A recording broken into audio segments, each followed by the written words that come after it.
In this set of videos, we're going to take the basic parametric truss in the catenary version as our starting point and create a whole series of new groupings of components that will add functionality to this to create a three-dimensional system. One that we are able to rotate and array, and so we can change the spacing of an array. This might take a minute to start to respond. There's quite a bit going on here. And also the number of elements that are being arrayed. So you can see this dropping down to just a few. And I can zoom in, and you can see some of the complexity of this. Also, a degree of rotation from flat up to something around 10 degrees or so. Actually, that is from truss to truss. So this can actually, if you have enough spaces going 10 degrees each, you can get this to flip over on itself. And let's move the array down again, just to zoom in. On some more detail that we're adding, we are adding end caps to the pipes, stringers across the top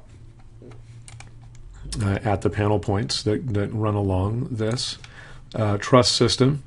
And all of the rest of the functionality is exactly as it was before with the catenary. We also have a function here to extend the top chord in two directions so that it could believably sit on a beam or a wall. And so you can see that top chord extending, in this case, quite a bit or just a little, controlled with a slider again.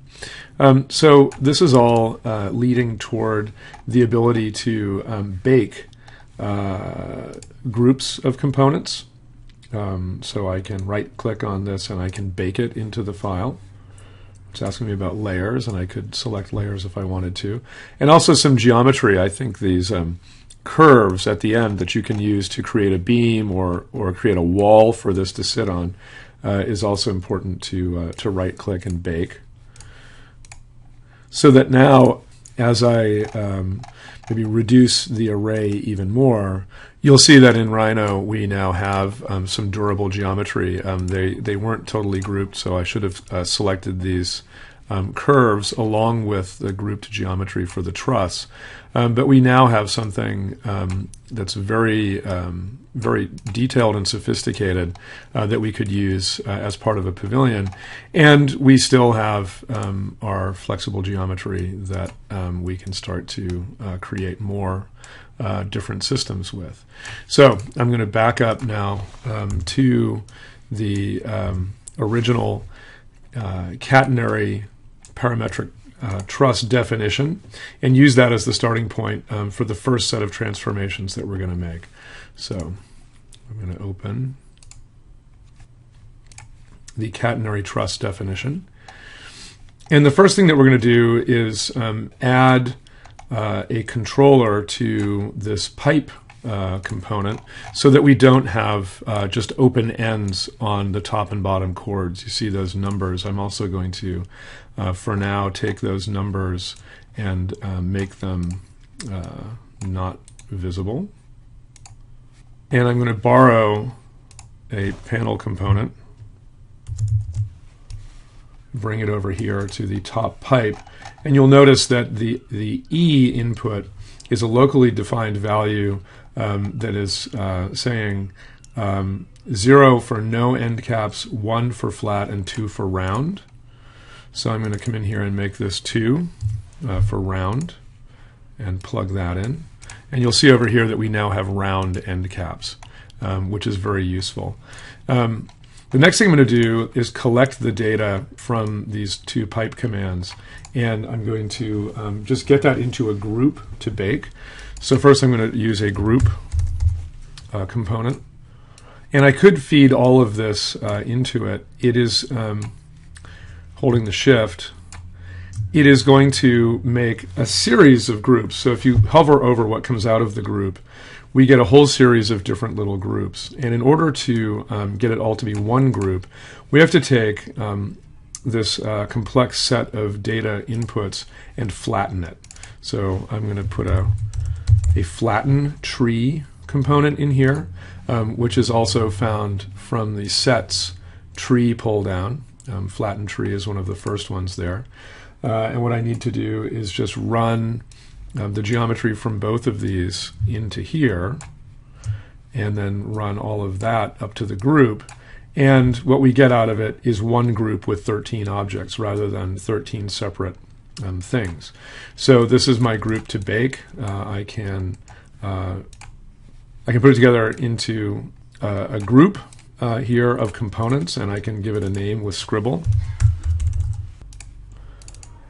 like to bake. And I can take this over here and I can add that to the group. And so that's my geometry to bake there in one group. We're going to be adding a number of things to this as we go. The first thing that we're going to do in this video, work on the array. So for the array, I'm going to first take all of these components and move them down a little bit to make some room. And then I'm going to put in a curve bucket that will receive and distribute the wires for the top chord. Because I want to take this and start running it through different places and then running it back out to multiple destinations, as you can see here, all those green wires coming out of it. I'm going to put in a simple curve bucket, which just can contain curves coming in and curves going out. And the first thing I'm going to do is take it and plug it in everywhere that the output from the top chord goes. So I know the top chord plugs in here. I know that it plugs in down here. And I know that it plugs in all the way at the end to be piped. So I'm going to run a wire from here to here, holding Shift. And now I'm going to take the top chord and put it into the beginning of this so that everything is running smoothly again. And this is a curve bucket. All right, this is holding that data and just distributing it. So now I can disconnect and reconnect as I need to.